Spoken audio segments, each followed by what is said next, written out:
Today we're talking to the man behind the lens, but more importantly, a man being transformed by God. Brendan Pepe from Game Dog Media is a talented videographer and photographer whose mission extends far beyond capturing moments. It's about living with purpose and pointing people towards something greater. Brendan believes in being relentless in the pursuit of God's will, showing no mercy when it comes to crucifying the flesh, and choosing daily to live with intention, discipline, and faith. His story is one of transformation as God continues to rewrite his narrative, reshape his identity, and lead him into the man he's called to become. In this conversation, we dive into faith, purpose, identity, creativity, and what it looks like to surrender your plans and trust God's process, even when the path ahead isn't always clear. So wherever you're listening from, get ready for an honest, powerful conversation. Let's get to work with Game Dog Media. One Rep Max exists because men were not created to be passive, silent, or soft. We believe masculinity is disciplined, responsible, sacrificial. It's the willingness to carry the load when no one else wants to. Dig the trenches even though you're dead tired. Protect and provide for the ones that you love. We reject comfort as a goal and weakness as virtue. We believe men are called to lead their homes, master themselves, tell the truth and carry weight. This podcast is not for spectators, it's for men willing to train spiritually, physically, and morally until strength becomes instant.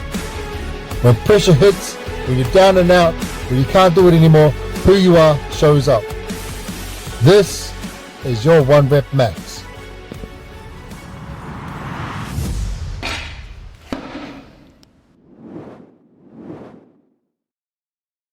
Oh, this is a serious podcast. Yeah, for real, I'm bro. hyped up. Thank you for that. I feel like I got big shoes to fill. Nah, Oh, bro. good. Welcome to the podcast, big dog. Hey, thanks for having me, Quick, boys. Sorry, Appreciate like it. Big I'm dog. looking. You haven't had someone call you Big Dog before. It feels good, eh? It does. It Yeah. does. Yeah. No, Well, it I'm does. looking at you two on the couch. Yeah, it's just there's not much room. That's why they call it a love seat, bro. The love seat.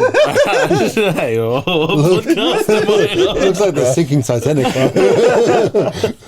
Bro. So two beers on an iceberg. That's right. That's right. Hey, thanks for having me here, boys. Nah, man, the pleasure is ours. Hey, obviously we know you from church, from LNL, but there's a lot more to you than that. I think maybe I probably don't know, and you've got a really solid heart, and yeah, we resonate on quite a few things in terms of masculinity and what it means to be a man of faith, and you've definitely got the fire. So I thought it was a good opportunity to just have a bit of a conversation and get to know you a bit more, get to know your heart a little bit more, and just sort of get to know who Brendan Game Dog Media is. Let's do it. Let's dive into it. Firstly, though, before we jump into it, I just want to say thank you, boys, for what you're doing here.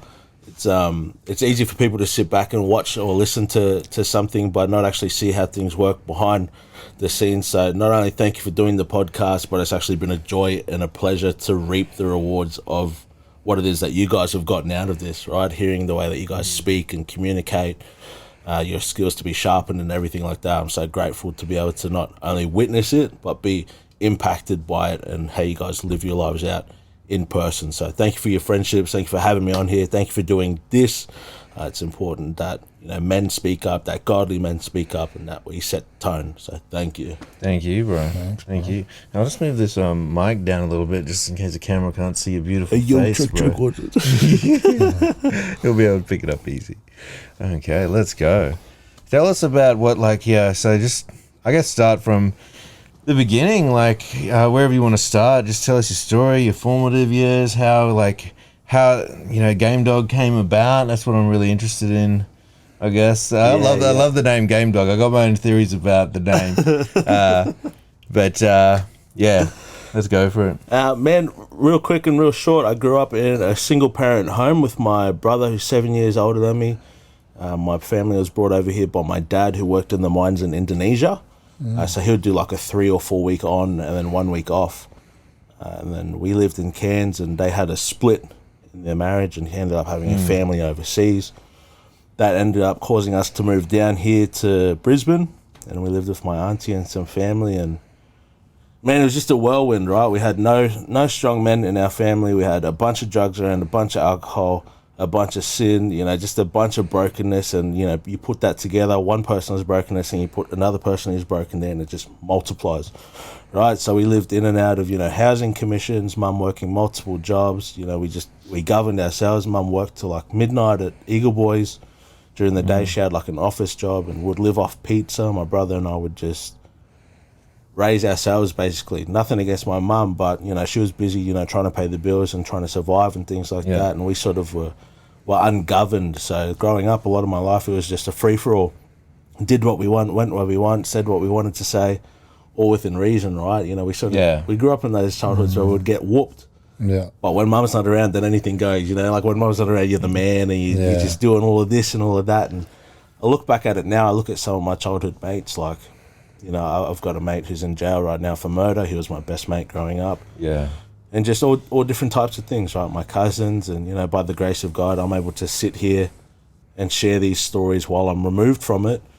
But I feel like some of my family or some people around me weren't fortunate enough to be able to break that cycle. In amongst all of that, I myself ended up growing up and getting a girlfriend and falling into sin, even though I was raised into church, and doing drugs and violence and crime and all of that jazz, and continuing that line of brokenness and fractured manhood and masculinity that I never had until I think I was like 20 or 21, and I had this long-term partner that was living with us, and I was just such a broken man, dude. Like, I was just looking for validation all the wrong ways, and I had a partner and still sought validation externally, and things just hit the fan, and in my head I was like, what's the one place that I knew that things were all right that can sort of get me back there? And it was church. It was church, and I was like, we'll go to church. God will fix you and sort you out. You just think you're not blameless, even though everything's your fault. And we went to church, and the pastor there, it was weird. I've been in many churches, many services, bro, many altar calls, but this fat, chubby white dude, and I'm sorry, Pastor Sean, if you're listening to this, Was but Dunamis? yeah, it was doing this. nice, So the local church to us, and the pastor, he calls an altar call, bro. I go up, and my partner at the time goes out there too. I'm like, this is where we give our heart. God will take care of you, rah. And he looks me up and down. This is the middle of a church service, 5 p.m. He looks me up and down. He's like, "Do you have a dad?" I never heard no one call an altar call and start conversing with someone on the microphone. It's huge. And I was like, "Nah, I don't." And this guy, he's in like a suit, dressed real nice. He opens his arms. He's like, "Come here, son." Bro, and just, man, I was just overwhelmed. I started weeping and bawling straight in there. And God really, really took control of that part. And from there, he did a bunch of transformation. And I'll say, like, the brief overview, and then we can sort of jump in and pick apart some things. But from there, that relationship closed. But I gave my heart back to God. I lost like 70 kilos. I was reading a book a week. I was listening to podcasts every day. I went to ministry college. I read the Bible cover to cover. Like, I did the whole Bible 4 months, and I was just like, I need to fix things and rewrite things and correct things. And then, from there, I was like, God used me as a tool to speak to those who might be in the position that I was in. So, like, I went to ministry college. I did that.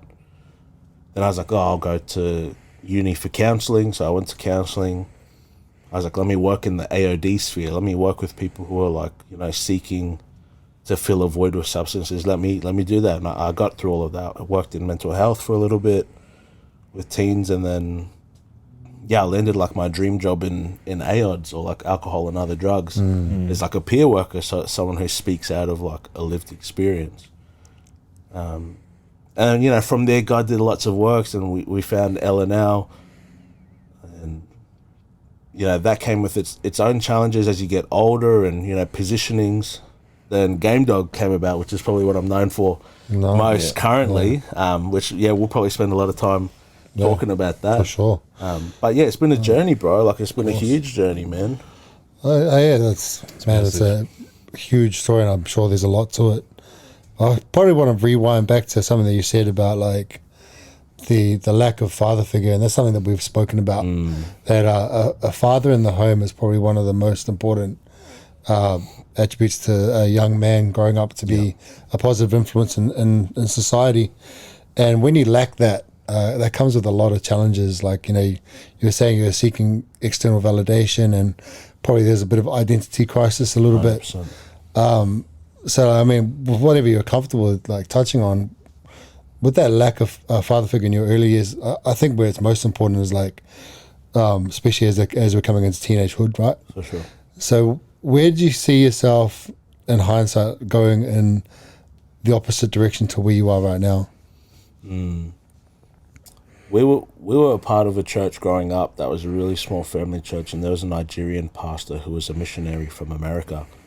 And in this church, it had a halfway house, and this pastor, he really, from maybe 8 or 9 to about 12 or 13, he really spoke into me, and that was the closest thing I had to like a positive male. Like, that's my spiritual dad. I still speak with him now. And he taught me what like accountability was, you know, ownership, showing up, you know, just copping it on the chin.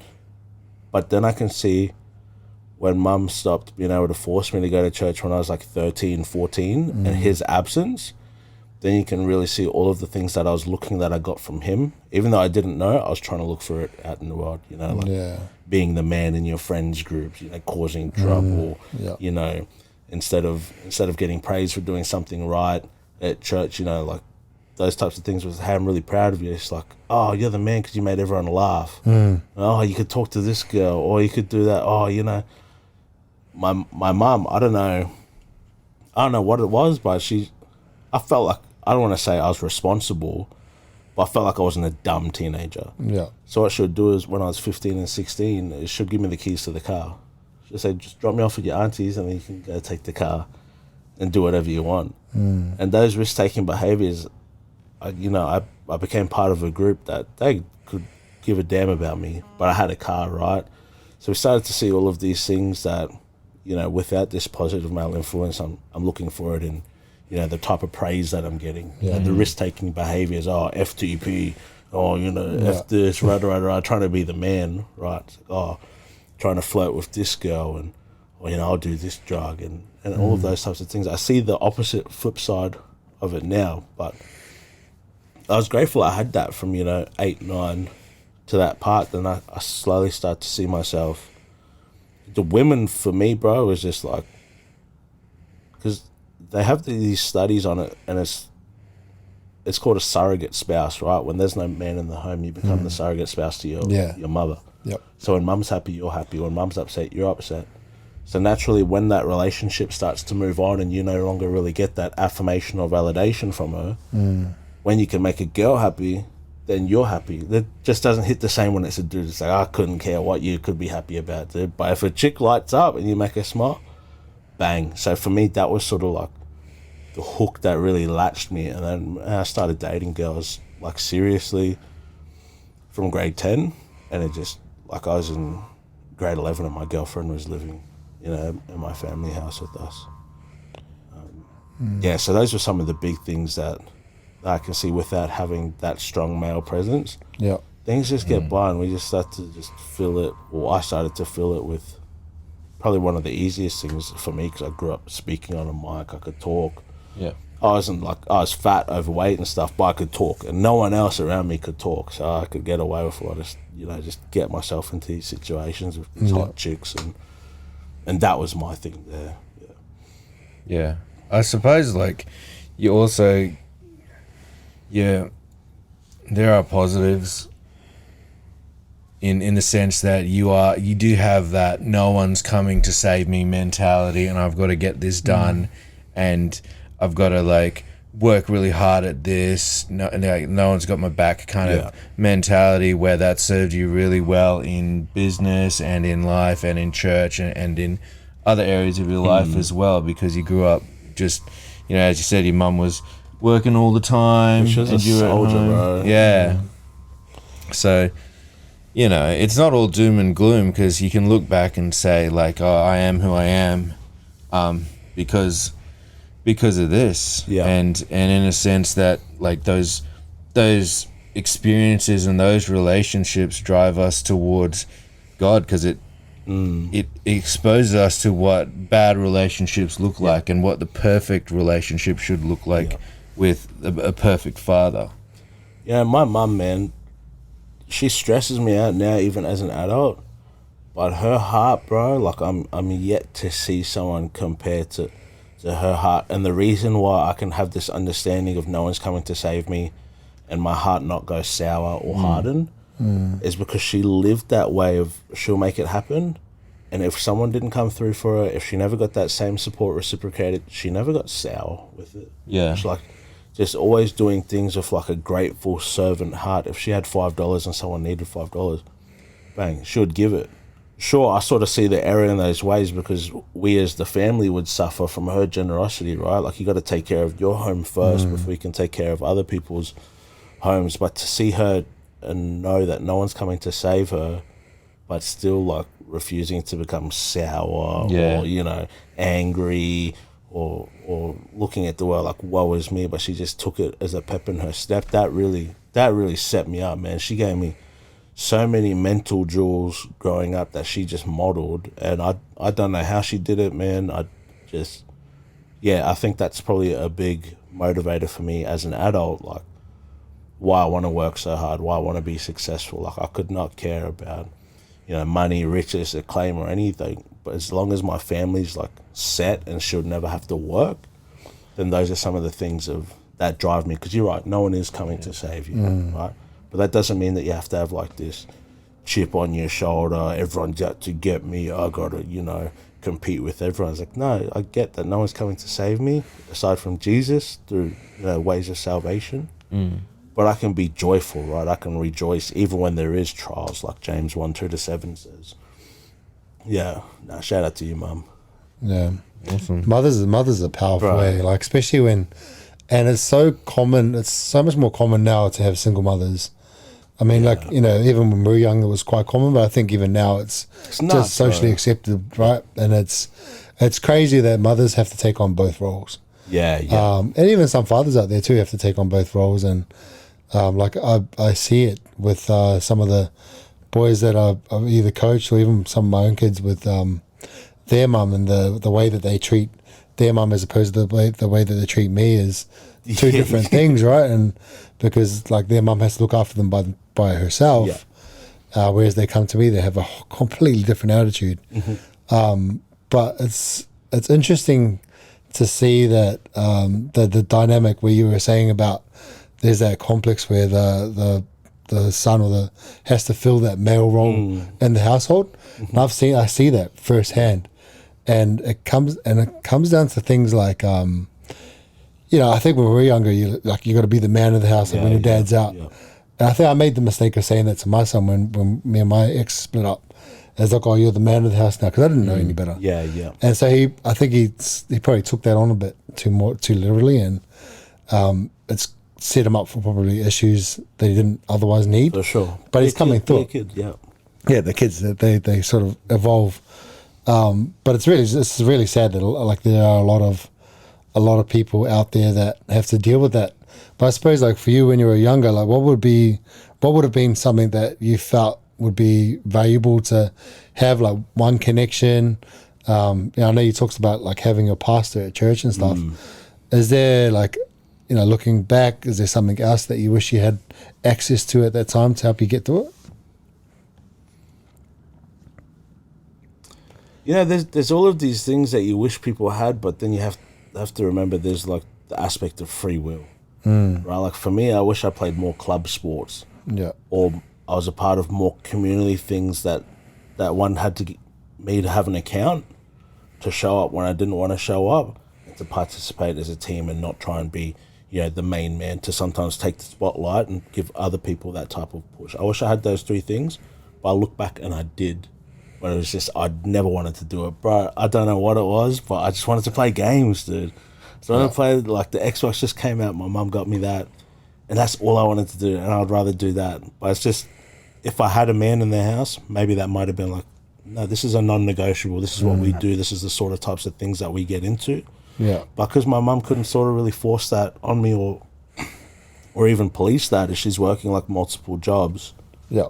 that would be like one of those big things, because it's you grow when it stops being easy, or when you stop wanting to be there.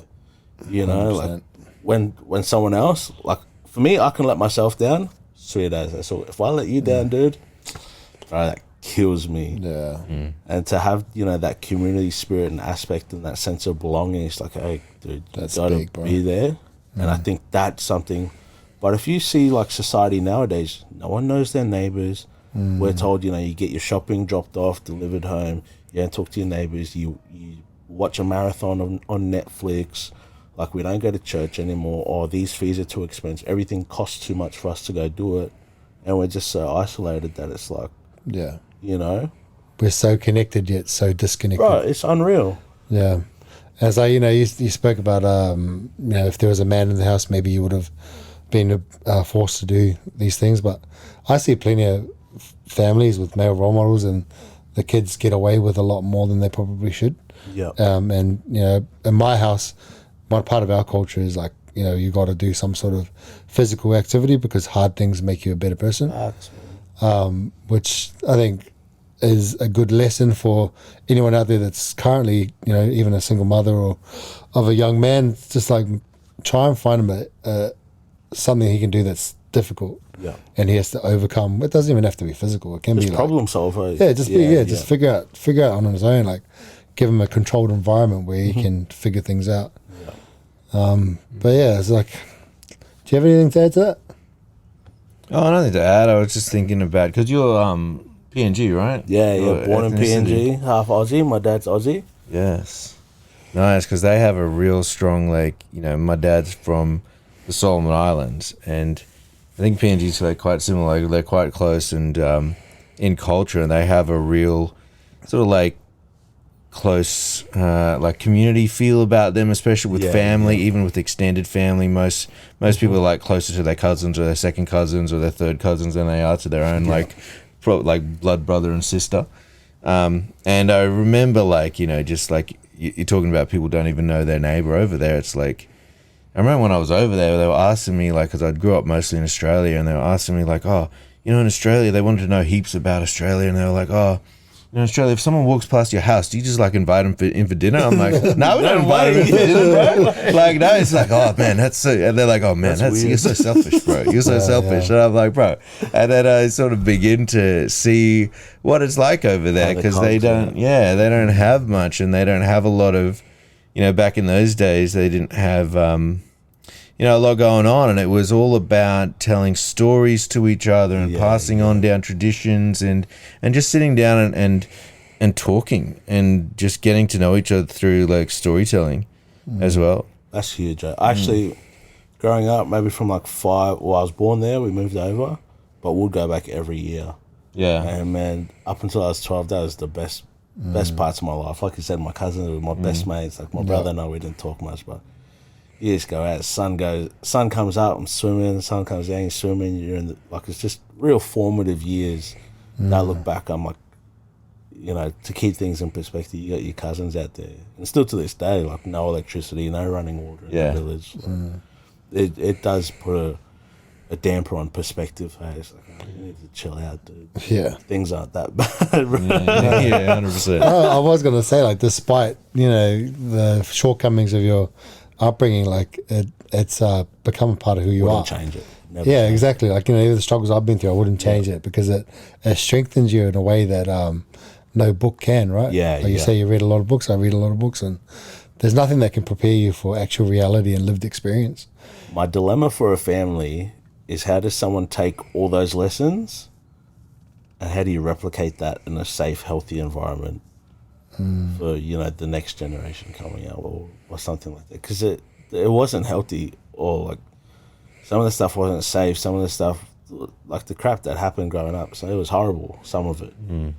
But the lessons that come from it, right, like the gems and the diamonds, of course you have to choose it, but like, what does that look like, trying to replicate that for, you know, say the boys you coach or your kids? Or that's always going to be my struggle, man. And just, you know, I've thought about it for kids, right? Like, would I give them a soft upbringing? I'd want them to have everything, right? But then it's like, will they become ungrateful? Will they become brats? whoop their ass. I think a lot we've spoken about setting the culture in your home, and I think for me, the way I do it and the way I've sort of learned from the lessons that I have had is by understanding what my values are. Like what my values are personally, and then also like what does that look like for my family, and really trying to live by those values. Yeah. And not swaying from that. Like obviously there's as time changes, there's always different challenges, but you always come back to those core values that you learned from all those lived experiences, right? And the lessons that you learned. So I think for me it would be like setting the culture and understanding your values. Or like what would yours be? I would say, yeah, it's interesting that you bring that up, because it's the way society's gone at the moment. Like each generation doesn't, like, you know, the previous generation, they had to like go out and do heaps of physical work, earning, you know, like bottom like level wages and stuff like that. So each generation goes and they want the next generation, they want their kids. I don't want them to have the same struggles as me, and they go to the extreme of now I'm going to protect them, I'm going to wrap them in cotton wool, I'm not going to let them do anything hard. And I think it's not like wanting them to experience the same like hardships to the extent that you did, but also but it's like like Les said, it's like getting them to do hard things but in a controlled way, getting them to realize that life's not easy, and even though you are there and you have the power to come and save them and like catch them when they fall, that sometimes it's better for you to let them fall, but in a controlled way, and let them fail. Like so many parents don't let their kids fail, or just instill in them that failing is bad. And you can't learn from it, which is completely like just wrong. I think one of the lessons I taught my kid recently, Isaiah, is him and like a few of his teammates came from a team that were really successful for the last 3 years, never really lost a game, and now we're back in a rebuilding phase with a whole bunch of different kids, and it shows that there's like, you know, there's a bit of misalignment in the team, and things aren't happening the way that some of these kids would like it. So it's a struggle. So we're back to a learning phase where unfortunately we are getting our butts whooped a couple of games. You know, we're in the highest division, and Isaiah came up to me, he's like, man, I'm sick of losing. Like I'm sick of it. I'm sick of like getting beat so badly. Like I'm sick of. He was crying when he was telling me this, and I said, okay, put that aside. Yeah, you're sick of losing, but what were the things that you did really well, personally? Like just yourself. What did you do well? And he listed all these things, and I was like, I'd agree with that. I'd agree with that. And I was like, absolutely hate losing, bro. Like hate it, because if you're a competitor and you wanna do well at something, you've got to hate losing. But love the fact that you showed some grit, determination. You never gave up. You're in it for the fight. I'd rather have a kid that is willing to stick with something to build a foundation and a culture in a team than taking him out and putting him somewhere where they're already successful. Because what's he going to learn? You know, there's periods of time where you've got to fail, and there's also times where you get to succeed. But it's not always going to be linear. You're going to go through peaks and valleys. Peaks and valleys. That's just life. And I think that's an important lesson, that you need to allow your kids to fail at anything, because failure is just an opportunity to learn. That's how you figure out who you are too. Like if it's just all sweet times and you're just naturally good at everything, what happens when you're not? And it will come. It will come. It's a given that it will come. There'll be a day where you get caught out. You're like, all right. It's just, then what? But I've been here before. Yeah, right. Yeah, 100%. I remember when I was a kid playing rugby growing up, rugby union, and I shot up like pretty fast in like, you know, when I was 13, 14, and I was just physically just dominant over here, and I didn't play in like a really difficult comp, but I was just faster, bigger than most of my team and most people on other teams and stuff like that, and I was able to dominate a bit like that. And then I end up going over and spending a year in England, where my mum's from, and tried to join the local rugby team, and they didn't have my age group. Weight? Was it by weight? It was an age. Oh, by age. But They just couldn't make it up. yeah, they just like didn't have like I was like under 15s or under 14s or something like that. They had like under 12s and then under 16s. So it's like, oh, you can't play for under 12s, but play for under 16s. I'm like, yeah, I'm gonna smash this, bro. This is easy. Yeah. Man, I went from being like the fastest, biggest guy on the team to being like the slowest, smallest guy on the team. But I actually got so much better, like skill level wise, because Yeah. before I wasn't even using any skill. It was just like trust like my athleticism or whatever little athleticism I had until like actually okay now I got to actually learn how to play rugby. Training stuff. Yeah. Baptism by fire, right? I still didn't learn how to pass. I just grabbed the ball and run still, but I learned some other stuff. Oh, bro. I'm interested to hear like your faith journey here around that time. You said you were going to church up until like 13, and then there's obviously a period where you didn't. Yep. And then what brought you back, bro? Like, was it when you go to church when you're young, you're kind of just made to do it in a way. Yep. So you don't really conceptualize that relationship with God. Yeah. At least for me, like, it wasn't until later on in years that I actually had a relationship with God. Yeah. What did that look like for you? Like, do you have a testimony or anything you would like to share? Man, I think all up, the relationship was about 5 or 6 years with this girl. And it just, man, it hit rock bottom, dude. And I always thought just, me being an idiot. Oh, okay, we'll go to church. God will take care of you. We'll split up. You'll be all right. Because for some reason, I just felt like mentally, if we split up, she wouldn't be okay. In hindsight, that wasn't the case at all. So I was like, this is the only place I know that has solved problems. Because this church that I went to growing up as a kid, man, we had a halfway house. So some of my best mates growing up, I'm in like primary school, some of my best mates are like conditional prison releases. Our missionaries were all like ex-gang affiliated, ex-prostitutes. Like these guys, it was for the worst of the worst, and this church was based in Woodridge. So that church had moved on down to Sydney, and I felt like, God, you need to take care of this girl, then I'll be sweet. But God had this thing of just, oh, it's you, dude, that needs to be taken care of. And that relationship, it haunts me to this day still. Like, you can have all the right intentions, but the way that you outwork things, bro, it can just make or break it. And just my broken childhood, my broken identity, and just my intentions were just all off the mark. And I really damaged someone that meant a lot to me. And I'm still outworking that with God now, even 7-8 years later.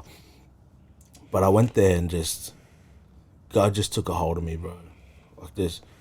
I can't put it down to my logic, because my logic had gotten me to where everything sucked. I was like smoking crack. I was smoking crack every night for like 3 months, and I was dating this girl, and she had no idea. Every night for 3 months, bro. For a span of 3 years, I was on it. But the longest I went for, I was smoking crack every night for 3 months, and she had no idea I was smoking. Far out. She'd work like these split shifts at early childcare, so she'd work from 6 in the morning to 9 a.m. I'd get home 4:30, 5 a.m., pretend to sleep in bed. Her alarm would go off at 5. She'd come in the room, I'd pretend like she'd just woken me up, drop her off at work, go see my mate, smoke more, pick her up, spend a bit of time with her. She'd sleep, and I'd go back and it'd be polishing car parts with, the headlamp on, doing the usual junkie stuff. Just all my ways that it was just God, bro. God he just did something, man. I can't explain it. I wish I could, because, it'd probably be practical for some people to use, but God he just knew, bro. Yeah. He just knew. He just took control, and I gave my life that night I recommitted that night again at church, and I got connected with this pastor, and he had like the same upbringing as me. He was like an indigenous dude who grew up on a mission and had some of the same stuff that happened to him that happened to me. And he grew up in Western Sydney and like the bikie lifestyle and crime, and God just worked it, bro. And to look at it now, I'm surprised, but I'm not surprised, that God, the creator of everything, would would weave something that specific for me to happen. And you know, you don't feel like you deserve it, and you don't feel like someone that big would take the time out of his day, even though the days are nothing to him, but to just come and do something so specific to my specific need, that he would do that. And it's just, there's no explanation for it, bro. It's powerful, man. He had a purpose for me. He has a purpose for me. And that's all I can put it down to, because I'll keep scratching my head and just being like, I don't know how it happened, man, because I should be dead, or I should be in jail, or you know, I should be tormented for the life that I lived. And by his grace, he just said, nah, cool, yeah. I'll take it. Far out, dude. That's crazy, yeah. Man, God's good, eh? It is, bro. Like some of the stuff I've witnessed and experienced, like, you know, my best mate growing up in jail for murder, like, you know, getting into stolen cars, and you think you're just going for a ride, but there's like a sawed-off rifle by your foot. One of your mates wants to go shoot someone. Like, just stuff that you get into, you know. We were in an apartment one time, one of our mates just done a big job, and then we're going up to the apartment, and these dudes are in the apartment zip tying one of my good mates, trying to take him down to extort him. I'm like, what's going on? Just all of this crazy stuff, bro, that if I was to share this to my audience, it would be a normal thing. Like, why is that a normal thing? But God was like, oh, I'll take you out of that. And I'm grateful he did, bro. So I got no explanation, man. It's just a God story, bro. Yeah. Obviously, it was massive. And then what was the timeline? Like, you said you went to Bible college? Radical. Or ministry school? Radical, bro. I was so hungry and so desperate for God, man. I had this insatiable desire, you know, because tack that on, right, this recommittance to God. I was on this personal development journey as well, right? Yeah. Like, I think my first 50 or 60 kilos was in like a six month span. Yeah. Like, I didn't have a job at the time, so I could do everything about it, but I was like, I saw some photos. Like, I scrolled, like, when I first met you, I was like scrolling through Instagram. I saw some photos. I'm like, man, this guy was skinny, bro. And because you're so tall, it accentuates it even more. So it was borderline eating. Nah, it wasn't eating disorder, man, because I was just so driven by the scale. I'd never been that skinny before, and I think at 188 centimeters, the lowest I got down to was like 88 or 89. Damn, bro. And I never did weight training or nothing, so it wasn't like a nice. I just had I had legs, but everything else was like collarbones. You can see my ribs and stuff. But yeah, there was just a radical desire for change. I got connected with my church, and then we went to this conference, and they plugged this ministry college, bro. I was like, that's what I got to do. But it was radical, but that first year and a half of coming back to God is, I don't get why we play with God sometimes, man. He plucked me. You just heard the situation he plucked me out of. I was like, I'll go date this girl. This dude I was seeing, she was 20 years older than me. So I was 22, she was 42. And this is where the game dog stuff starts to come in, right? I was into like hunting dogs and working dogs. And man, she would like fly me up to the Whit Sundays every week. But I get up there and she's got like all these snakes and like tarot cards and just like witchcraft stuff. Wow. And I was just like, oh, well, maybe I can convert her to God. Yes. Ah, dude. And then, yeah, I actually did, man. We found a church up there. Oh, you did it. Yeah. Wow, the game dog. Nah, for real. then, God did it, bro. Yeah, that's right. yeah, I dude, you did nothing, bro. don't want to credit him to that nonsense. And then, she calls me one time. She's like, "Oh, you're gonna hate me." I was like, "Oh, you cheated on me." And she's like, "No, I'm pregnant." I was like, "Oh, heck." That's the one thing in my whole life I say I'll do anything, mostly anything, but I'll never get a chick pregnant just for like, you know, some family reasons outside of that. Yeah. So I was really careful with that stuff. And not even like a chick my age or someone I was serious with, this witch up in the Whit Sun. Literally, not being nasty, but like Just got the magic stick. yeah, bro. And she's like, oh, I'm she's pregnant. 42. Yeah, dude. Yeah, 42. crazy. She used to grow weed. Just crazy type of stuff. And the audacity, she's like, one time we're driving to church and she's like, "Can we pray for the baby?" I was like, "Oh," I was like, "All right, cool, you pray." I feel guilty for this, but I just want to put it out there because I think it's a good story. I held her hand, I put my hand out the window, I crossed my fingers. But yeah, man, she had some complications with that. And yeah, God saved me, dude. God's had my back a lot of times. It's what I found interesting about that, like early on, like you said, you're on that personal development journey and the weight loss. It's like you transition from one addiction to another, right? Yeah. Like people don't understand that you can not only be addicted to drugs, you can be addicted to anything. Yeah. And would you say that you had like some sort of like addiction to women and sex and stuff like that, or Not was so it much more? the sex thing, but the validation. Yeah, right. Yeah, bro. Yeah, okay. Yeah.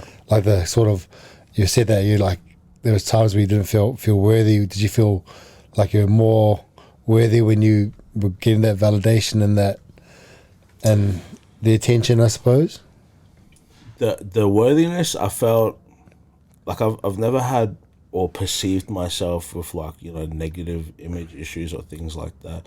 The worthiness, that thing comes just directly with God in my relationship, specifically, and why he would, you know, I don't want to say waste time on me, but why he would, you know, choose to pick me out of those things. But with the women, man, it was just for the love of the game, bro. Yeah. Like I I felt compelled, bro. You should have seen my phone, just numbers for days. No, I'd never use it. It's one of those like real weird things. Like I knew with my church background growing up, I didn't have intercourse with a lot of people growing up. Like it was either we're dating or that's it. But yeah, the affirmation, just knowing I could get that quick dopamine hit. Yeah, You know, right. like, bang, walk into the suburb, I bet you $5 and get this chick's number. Bang. I wouldn't do nothing with it. But yeah. So it was interesting, bro. Yeah, there's a lot in that, bro. It could go in so many directions. Yeah, get me back on, dude. I will break it down. Yeah, for sure. Did you have anything to add to that? I wanna hear what this guy's gonna say about the Game Dog stuff. The game? Why you name yourself Game Dog? Yeah, but Well, it wasn't because of that. Well, I don't believe it was. because you've got game, dog. It's like a nod to your past. Yeah, bro, I got game, dog. Bro, never. It was no, the Game I Dog. feel like you would have Googled Game Dog or something. No, I didn't Google Game Dog. I would just following you on social media. I love your social media and your stories and stuff like that. And yeah, particularly some of the stuff that where you just, I don't know how you do, you black out, like, I mean, we're absolutely retarded on the socials, bro. We suck. But when you black out the screen and you just write stuff like inspirational stuff, and then Oh, sorry. You're pretty, bro. We want to see yeah, it. we want to see that Game Dog face. Yeah, well, I was gonna say, yeah, and then I was like, oh, you know, he's really driven. He's really, you know, he's relentless. Got that like dogged determination to become like seek greatness, and that's where the dog comes in. But then there's like, the game wasn't like, you know, you got game. It was more like, But now it sounds like yeah, it. you know, it's not a game, bro. The game was more like, you know, you're like a jovial kind of guy. You're always joking, and sometimes it's like, you don't take life seriously at all. But then when it comes to being Game Dog, like, you know, doing your craft, doing your business, you got your game face on, like it's game day. I don't mess around. We'll get it done, kind of thing. That's what I thought it all meant. I didn't know it was actual because you got game, bro. Or what the kids call it, Riz, bro. Yeah, Riz, bro. So where did it come from?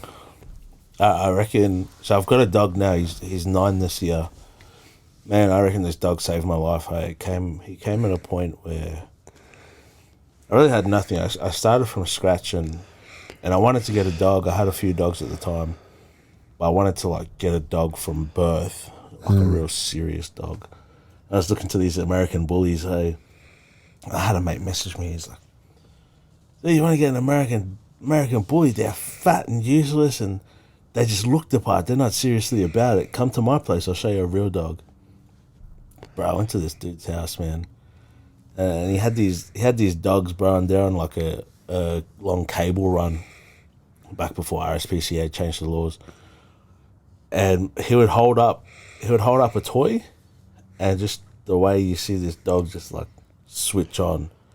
And basically what a game dog is, right, is it's a dog with a purpose, right? So you've got like herding dogs, you know, your cattle dogs.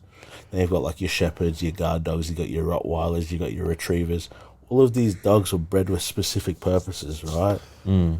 But one thing that takes it further is these game dogs is they would rather die than quit at the task at hand. And I got to see a few of these dogs come close, you know, in whatever their missions were, to say, I'd rather die than quit. And for me, owning one of those dogs and having that environment right by me, I didn't have positive people. None of my environment was there, but this dog, right, that had a purpose would rather do that. And that's where it came from, right? It's That's like mad. having this dog that would rather die, like chop his legs off, chop his arms off, he'll still try to do the job, rather die than quit. Yeah. And that's something that I would want to be like. Because I used to quit. Yeah. When it was tough, I used to run. You know, I used to make excuses. I used to be soft. Like, you see my stomach, I won't show it here because I'm fat, but I've got no mercy blasted across my stomach. People are like, oh, that means you have to be mean and nasty. Like, no, it just means I have no mercy for things that make me soft. That take away from what God's called me to be, you know, the purpose and the things like that. What better place to get it than a reminder every day when I stare in the mirror, bang, no mercy, show no mercy. You know, wake up, rock up, bang, let's get it on. You don't have to go around just being grunting. Yeah, that's why I joke so much. I was like, I joke heaps, but I don't play. Like, when it comes time to it, I'll joke with you, and when it comes time to stop playing, then we're on. And that's a big thing about Game Dog. It's like, cool, all funny games until it's not funny games. They're bang, bang. That's, yeah, like just this. I love that mentality. Bro, I seen what they can do. I'm like, that's awesome. Yeah, that is awesome. Yeah, I got that game dog in me. I know that for sure. It's like you know, when I was competing, one of the things I used to say to D is like, I'm going to be the best in the world. I'm going to die doing it. Yeah, and I nearly did. Like, I brought that into fruition. Yeah, it's like I just kept pushing it because I was that type of mentality. But it took a bit of wisdom to see that, like, my kids weren't going to get the best out of me. He wasn't going to get the best out of me. But I transitioned that into other things. But I think it's a healthy. There's a healthy aspect to it as long as it's put in the right direction. For sure. And I think that direction has to be always like a God-given purpose, guided by God's principles. And I think that's probably what I would like to lead into is, I see you doing a lot of interesting things with your like with your videography and all your creative stuff, right? And you're doing things with boxing, which is amazing. And I see a few of those things, and I'd just be curious, like, do you feel like that is the purpose that God is leading you down? Is like this media stuff where you can do things in church, you can do things in the boxing world, and also how do you discern whether it's a God-given purpose or is it not? Yeah, I'd say it's more of a selfish thing right now. Like, since leaving my AODS role, I spent 6-7 years trying to get into that, and then all of a sudden I was thrusted into this creative role of photography and videography. But what it allows me to do, right? And I've asked around about this guy, and this guy's got a good rep. I've asked a few people that in that old scene of yours, that Reaper's crew and stuff like that. And man, you've got a mad reputation. But for me to get to that type of place, I'd need to dedicate a lot, right? But if I rock up with the camera and provide some value by recording that, I can be around people who are at the top of their game, world-class athletes who have the mentality of game dogs, right? Who are willing to die for something. I can get access to that, and I can be sharpened for that. Yeah, right. So while I might not know what my purpose is going into the future, since I just came out of this AOD and counseling role, I can be sharpened by being around people who push hard, who push the limits, who go to extremes. I can have that while still being sharpened. I can still come to church, be sharpened. I can still go to my mentoring, be sharpened. And then when I know, then I can pull the trigger. Yeah. So it's okay. not particularly that I want to film these things. Yeah, I'm pretty grateful that all the stuff that I film is pretty gangster, right? Like I'm around world-class athletes, Olympians, all of these top echelon people every single day. Do I feel like that's my calling? No, I don't actually know what my calling is. But until I do know the purpose, Pastor Melvin, who's from here, I've been catching up with him, and he's like, until you know what you need to do, just do what you have to do. And what do I have to do? I have to be ready. I have to be sharp. I have to be consistent. I have to be godly. I have to have fruits of the Spirit: love, joy, peace, patience, kindness, goodness, and self-control, gentleness, and faithfulness. Then when it comes, because it's not about my ability, it's about my availability, right? So that when that comes, then I can be sharp. So I'm just in a position and environment that keeps me sharp, that keeps me asking for more and wanting for more. Because, there's such a big God. Why would I just... This is my own perspective, fair enough, people who want that life, but why would I just settle to think that I'm just meant to exist in Hillcrest and do that? Why? This is like, we're the most connected that we've ever been.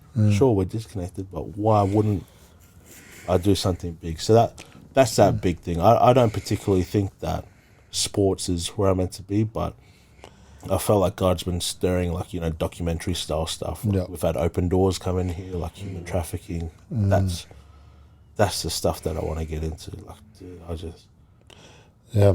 I had a dream. This is kind of weird. I had a dream about you a while back. Over here, Martin Luther King. I once had a dream about Game Dog and all his riz. No.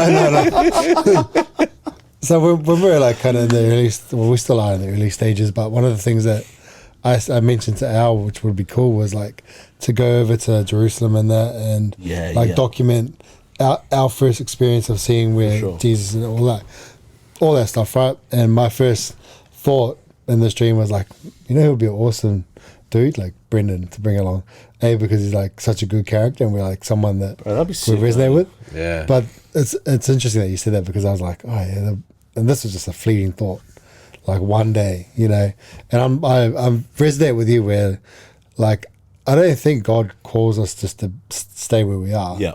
Like our ability to do anything is like, it's limitless. Yeah. As long as it's within His will.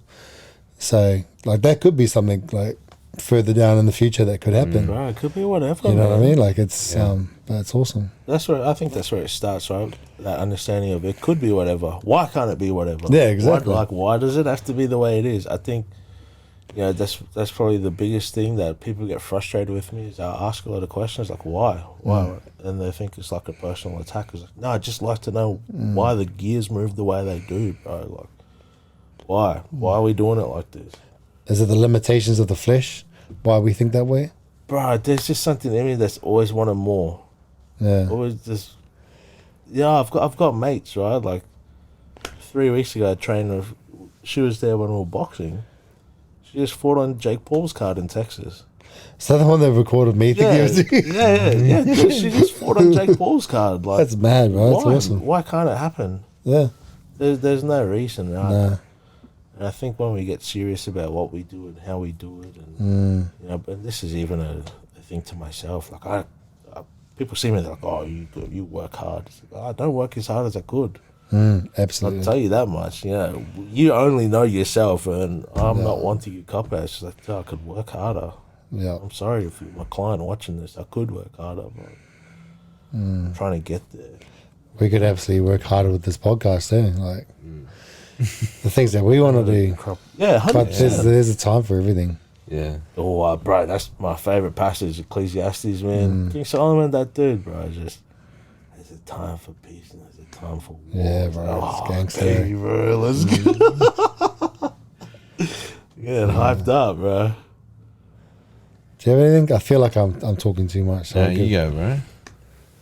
Well, look, I think what it comes down to, right, is this like lack of belief just comes down to you not really feeling worthy of success. Like, a lot of people, we're conditioned to think that all we are is all we are meant to be. Yeah. And there's not like a thinking outside the box, and even believing that like God has something in store for you that's so much bigger than what you can comprehend.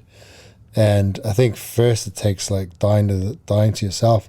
It's just something I know that you messaged when I was asking about intro, right? It's like, you know, you've got to be dedicated to dying to yourself in order to live for God. And one of the things that we spoke about recently was like the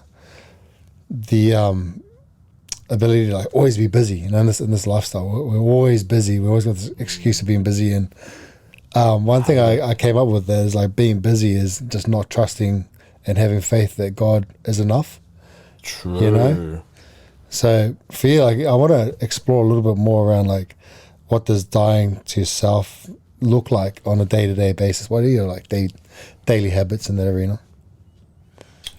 Bro, this is probably the worst time in my life recently to ask me, because my daily habits or my daily emotions are out the window. Like this past week, I think I've trained once, coming from training every day or at least 6 days. And it's from that busyness, right? Like it's distorted what I've been able to do and how I've been able to structure myself. Like the amount of work that I've got to get out is just, it stresses me talking about it, right? But it's exactly what you say. It's that busyness. The reason I am so busy is because I just don't have the faith and trust. It could be in God. It could also be in, you know, my brand, or it could be both synonymous. That if I turn a job away, another one will come at the right time. You know, I just haven't been able to say no, right? But this whole thing of dying to self is not about being busy. It's about being effective. Exactly. I don't want to be busy. I need to be effective, but I've missed the mark because so early in business, I'm still on my baby feet. About just saying yes to everything because I just can't trust and have the faith. It's like, okay, God, you've provided this. If I say no, I know you'll provide something better. So I've just always... So my daily rhythms right now are cooked, bro. Just my eating's whack. I'm just staring at the screen all day. I've got all this head noise, food noise, you know, brain fog, trying to get this stuff out. It's horrible, right? Like people will work 8 hours from their job, they'll go home and that's done. But it's like I'll work 8 hours and I'll go home and I've got another 8 hours to edit it. Editing, Yeah. So it's I suppose it can get really perfectionist as well with the editing. Like, when you look at it, you're like, oh, you might look at it and be like, my client might not notice that, the average person, but I notice that, and I've got to like, now I got to fine tune it, and then you do all the macro stuff, like the sequencing of it, and then you just do all the fine tuning. It just takes you ages. It's just cooked, bro. And I think for me, right in this moment, as you asked me what the question of dying to self means, dying to self right now means to me is being transparent that I don't have it all together. Yeah, bro. 100%. Yeah, that there's ebbs and flows, and I'm not going to sit here and act like, you know, have a polished answer for everything, because I don't, because I'm still figuring it out. And right now, dying to self is being like, oh, I'm stressed, man. My work is killing me. It's mad, it's sick, but, you know, the body keeps score, right? Yeah. And I've been punishing my body too, like just working my backside off stupid hours and just, so that's dying to self right now, is saying, you know what, I need help. Yeah. Yeah. There's a period of time where you have to be absolutely just breaking your butt just to get there. It's interesting what you said. Through my prayer this morning, I just had this just this word, I guess, was this feeling that it's okay to start again. It was that was just like the reaffirm, like it was just like a affirmation constantly, like it's okay to start again, because I was feeling something similar around my own habits and feeling a little bit guilty that I wasn't living up to my own expectations, my own mark. Yeah. And I just had this overwhelming feeling it's okay to start again. I don't know if that's for you as well, but it's something that I'm gonna try and live by more. Is like this thing is I can't be perfect in everything that I do, and it's, you know, regardless of where I am right now, it's always okay to reset. Yeah. Like it doesn't mean that who I am right now is who I have to be. For sure. Yeah. But I've got to reset, and I've got to allow myself to be okay with that. And maybe that's something that you can take as well, and think about. But I just thought that came up as soon as you were talking about it as well. I always go through this interesting period of work. It's like I have this massive, you know, deliverables to get out. I was like, oh, once I get to this point, then we'll reset. By the time I get to that point, oh, what do you know? It's come around again and again and again. You never really just get ahead of it and just put the stake in the ground and say, no, dude, this is it. But, you know, for me, that word relentless, right? The definition of relentless is to be unceasingly intense. Like to just be intense all the time. But I need to learn that it's not always the intensity of just being busy. Yeah. There's a different intensity. If I was intense in getting my work out, I wouldn't need to be busy all the time. But you know, I was chilling on doom scrolling on Insta because it's got a bit of brain fog, and that turns in more brain fog and just bad scheduling. And let me just put my training at this time because I want to, you know, have a yarn with my mate here or there, and just a big reset is due. Yeah, it's like the old, you know, with training, whether it's training for a marathon or a sprint or something, like there's a time to be intense and there's a time to recover. Yeah. And you need to figure out like blocks of time for each. You can't just always be relentless. And we're synced up, bro. Wake up, man. We're synced up, bro. Yeah, I'm just listening. I'm just gleaning, bro. Gleaning. Yearning. Have you ever yearned, bro? I consider myself someone who's relentless, but I'm relentless on the vision. Have you stood in the boxing ring with this dude, bro? Bro, I saw some videos, bro. Man, I was like, get me out of here. That was my bad, eh? This dude, bro, his arm's like about to tear. He's like, no, it's all right. We'll keep going. I was like, no, bro. That's what relentless means, bro. So just pray for this dude, bro. So even when I first tore my bicep, I jumped back on the field. But I tore my bicep, man. you know? All right. But that's just the mentality. But I guess what my thought process. You can't pick and choose it, eh? No, it's being relentless on the vision, but you got to understand that in that time there's periods of rest. Because when you when you compromise on something, you open that door fully. Hey, so it's just like, what do I do? Do I try and pick and choose when to be relentless, or you know, be a dog, or do I just be a dog and it'll work itself out? So, bro. So what are some of the projects that you're working on at the moment that you're excited about? Been working with heaps of pro fighters lately, hey. And word of mouth has been shooting up, bro. I've been working across more promotions, which is good, which means, you know, the bigger dollar storytelling type stuff. I like the hype reels and they're cool and all, but I want to lean more into stories and, you know, perfect that art of storytelling where it's not just something that's meant to retain people's attention through like flashing lights or, you know, swoosh transitions or those types of things. I want to do that docu-style stuff. Docos, like, dude, bro, I'd love to do that, man. Even like Nat Geo, bro, if I could go to Africa, man, and just do like a safari documentary, I'll retire. I swear right now, so God. If I could do it. Next If David. you make it happen, big dog, I'll retire right now and get an office job. The next David Edinburgh, eh? Yeah. Bro, just something about God's creation, man. God's creation of water, bro. There's something about the rawness of it, right? That I think, you know, you can take a lot of it. You know, the ebbs and flows, like you're saying, blocks. It's all like, it's all macro identified within God's creation, and it's until you train yourself to see it. Like if you're gonna go buy a yellow car, you start to see yellow cars everywhere. Until you start to look for God's fingerprint on things, and you know, just the way mammals in the wild, they raise their young and then they push them off into their own journeys. Like it's everywhere, and right now I'm having like the epiphany of, you know, look for God's fingerprint in business. You know, like when is the time for it to just be pushed off? So when do you know that that's God? You personally, because I know that's something I've struggled with sometimes. I think a big one is like I look at it logically, because I struggle with it sometimes too. Does it cause me to be away from church and, you know, coming to regular church assembly? Does it cause me to compromise on my values? If an unbeliever was to see it, what would they think? And if someone from church would see it, what would they think? And for me, that's really hard because I work with a lot of people that do that OF stuff. Yeah. I don't do any of the non-PG stuff, but I work with people who are actively in that sphere.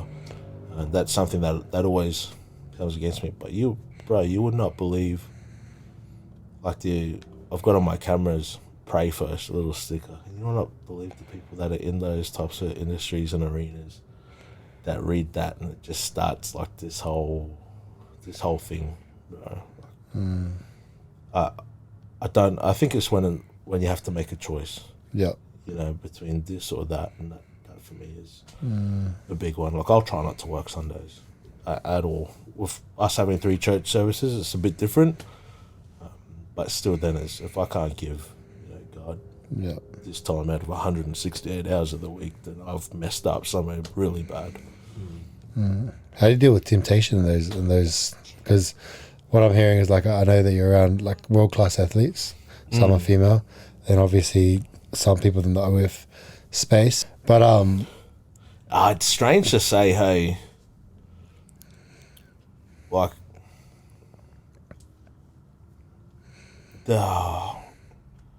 it's not that type of like sexual temptation. That was my struggle, right? Like, it's like your everyday affirmation. That was sort of my struggle. So, like, it's hard to say until you meet them, because you see these people, you think they're like hypersexual and stuff like that, but when you go, it's just like business. But I'd say there'd be still like that affirmation, like, you know, I don't think it'll be all sexual, but you are building relationships with people. Yeah. And, like, you know, that's kind of the route I was going down, rather than the sexual stuff, because I know we'd spoken about that already. My thing is I want something that nobody's had. So the fact that they're actually in that arena, they might not have actually had it, but it really, I want to say this in a way that doesn't cast judgment on people, or, you know, like those types. But me personally, I just like things that not everyone has had. That's why I really like strive for that 1%, that extraordinary, impossible thing, because no one's had it. You know, and that extends through everything. If someone else can have it, if someone can pay to have it, or pay to see it, or, you know, pay to borrow it, then I don't want it. So that sort of really helps me in that arena. The fact that even though I come from nothing, I'm like a pretty picky person, which I don't know how that makes sense, because I had nothing growing up, but I've always been like that. I don't mind sharing stuff that is meant to be shared, but if there's certain things that's meant for me, then I just and you see that in my personal life, you know, you see. You're the best. Yeah. Like this shirt I'm wearing, there's only one of one to exist in the world. Okay. Really? Yeah. Shout out to the Busker team. Thank you, boys, for hooking me up. But these guys, they go out of their way. There's only like 6, or there's 8 of these hats in the world. Sure, I'm like doing my brand and stuff like that, but this shirt, they're like, okay, this is a one-off design for you, Game Dog. Yeah. And it's just stuff like that, man. Like, I just want stuff that's protected and coveted, and that really speaks to more than like the temptation side of things for me. Like, I just.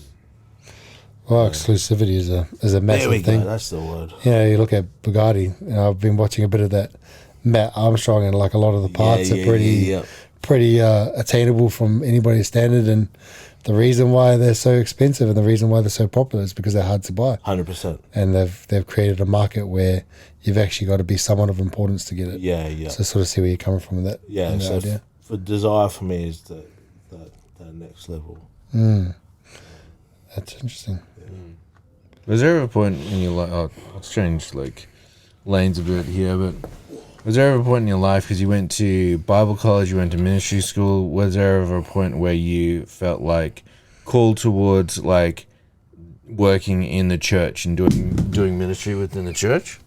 Yeah. As a job, as a vocation? Yeah, there was. I think probably fresh out, like all of us wanted to be there. I was doing my practicals through the youth at Dunamis. But I just really lusted over. When I talk about lust, it's, you know, the expense of others for the benefit of self. So not like a physical, sexual lust, but like I really desired these positions, and then I had like a heart check moment where you know, the way I could talk or walk or speak got me into rooms that my character couldn't sustain me. That's So I got myself into rooms, and it just like my character crumbled I had to sit with myself and be like, oh, what do you really want? And actually, the pendulum swung too far away to where I ran away from like leadership and opportunities, and Pastor Kim's trying to call me out and stuff like that. Still to this present, but I did want to, but I did like a decisional balance or pros and cons, and it's like, where do I feel most at home? Sure, I feel home here. Like you guys see me lounging around, eating, talking, smack, all this stuff here at church. But when I'm out, just having some one-on-one time with people, and there's just no guard up, and they can just be who they are, and I can be who I am. Yeah. Just out in the world, bro. It's just. I think you got a gift, bro. To be quite honest, like we say, you're good at talking, and you can.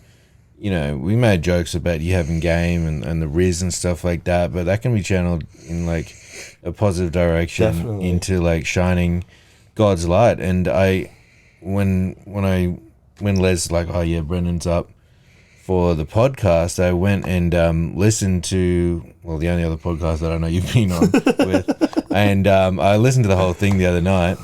Good and the way you sort of spoke to those guys when they're asking questions about Christianity and stuff like that, you just had like, I don't know, I want to say it was like I wouldn't call it, I do think you had a humility about you, but it wasn't like you were trying to sell Christianity or whatever as being this really good thing, but you were just sort of meeting them at like where they were at. They had some questions about this, and you're able to sort of reframe it without using a sort of like a Christianese kind of language to them. And I think that's really relatable. And I think like when I saw you do that, I was like, this is amazing. Like this is like a gift. And, and I suppose like, one area you could use that in is like ministry. And to be honest, when you guys took over the young adults, man, that transformed our church, bro. Like that, seriously,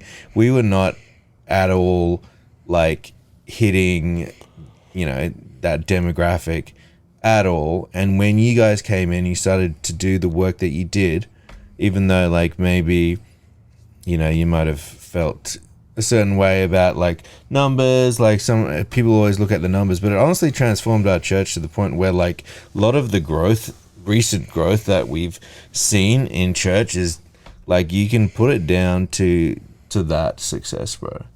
And I really see you like like you say, like your camera has that sticker like pray first, and people asking questions about it. I think you got the skills and the sort of control over like your words, and when it's right to sort of go hard with it, and when it's right to sort of just sit back and know like what to say here and there, and where to sort of meet like their sort of prejudices and like do little analogies here and there. I think you got a real gift for that. So, who knows what it'll be. That means a lot. I after working with people for so long, bro, and you get that compassion fatigue. Yeah. I sort of spent probably the last year and a half a bit compassion fatigued around people particularly, and I just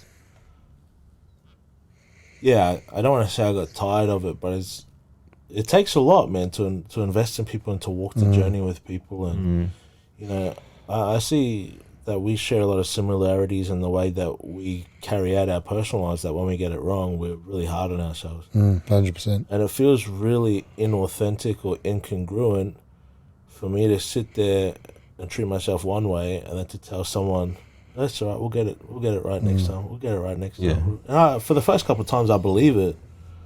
But then, dude, if we're still going through the same thing 6 or 9 times later, and we've already been over every single thing, and it becomes a personal choice, then that really frustrates me. I'm sorry if you're ever hearing this.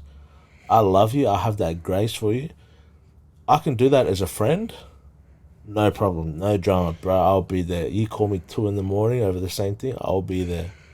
As a leader, I don't have that bandwidth. I just don't have that bandwidth to facilitate that for someone. And that's the type of heart that you need to have for leadership. Yep. That's why I like the one-on-ones. Yeah, that's why I like the the things that come up just randomly, you know, without formality or without Yeah. planning, that we can just catch up and just, you know, punching each other's head in, like with Travis and I, we just punch each other's head in and we just talk. That's the stuff I like. But when you put a label to it, for some reason, bro, it's just like for me to say to myself, oh, I'm eating clean. If I tell myself I'm dieting, dude, straight to Macca's. I don't understand what it is in my mind, but there's something that I got to outwork. So who knows? One day I could definitely see that. But for now, I'm just getting over that compassion fatigue and learning how to nurture people for where they are. I can do that with friends, but as soon as you put me in this leader title for something in me, I don't know what it is, but yeah. I resonate with that compassion fatigue because I think I'm going through it right now. Yeah. With everything that I do, from work to leadership, whatever. One of the boundaries that I have though is like if I hear the same issue more than 3 times, let's say, I'm like, are you wanting a solution or are you just One event. Just one event? Yeah. Because maybe I'm not the right person to vent to, because I've heard the same thing over and over again, and I've had to put that in place. Otherwise, I end up taking on somebody else's For sure. stuff too much, right? Like, and that I think when you're someone who's compassionate about others and you wanna help and like fix the world one person at a time, it's a very dangerous place for you to be in. It was this dependency from Yeah. them onto you. It's Exactly. Like, oh, wait a second, bro. And then with that comes resentment from you towards them and other people. So I really resonate with that part, and I think part of your gift is conviction and authenticity, and that's what I see when I see you speak. Like it kind of looks, maybe sometimes it might look a little bit showy, like you know the right words to say, but I think you know the right words to say because you are convicted and you're authentic to who you are, and I think that's the only time that it comes out so fluid. But I'd agree with Al. I think eventually, and I know that you're a good singer too. I love hearing you sing on a Sunday, bro. Thank you, man. On a Sunday, after we have our meal and that, having like a couple of the band members will jump up and just sing, bro. It's like sometimes I want to stay at church for as long as I can, just to listen to them sing. Like this dude's got, That's nice, man. this dude's got the amazing voice, bro. So maybe that's part of your journey too. Bro, that's the environment we're trying to create. We're actually trying to, that's one thing we will formalize, just having a jam night after on Yeah. a Sunday service, just to steward gifts, man. Those types of things. And I'm grateful. I never decided that I wanted to be like a photographer or videographer. I just wanted free stuff. And I sort of really thrust into this position to make it work. But I'm grateful that I can outwork like creative talents and giftings. And you know, I know people get stuffy with me. Oh, you don't think this is an art. Oh, you don't care about this as much as I say. Ah, shut up, dude. Like, it's not everyone's going to view things the way they do, and that's part of the beauty of life, man. I can't put my lens onto you, and you can't do that to me. And that's the beauty of it. Like, there was this one thing one of my lecturers said in counselling. It's probably the last saying that I'll leave you guys with. Is there's 3 reasons why I won't give advice to someone. Right? 1, I give you advice, it works, you become dependent on me. 2, I give you advice, it doesn't work, you get crappy with me. 3, I give you advice, you do another thing and it works, you don't trust me. So there's 3 reasons why I won't give it. I'll reframe stuff back to you. I'll let you outwork it yourself. But for those types of things, like there's just a clear boundary where it's like, I'll just walk with you. I'll climb into the hole. You know, Brene Brown does this beautiful cartoon graphic where it talks about apathy, sympathy, and empathy. Right? Sympathy is like standing from on top of the hole saying, oh, it really sucks that you're down in that hole. Apathy is just walking past it, and empathy is like getting on the ladder, climbing down into it, and just sitting there. And, I just love being there with that person. That's one thing to just journey with someone. I want to lead people. I told Pastor Kim, I said, dude, I'm sorry, but I'll never open a campus. I don't want to say never, but it's like, but anything that you need, PK, I'll do whatever you need. Right? I'll do whatever you need. And that's the type of like legacy I want to leave.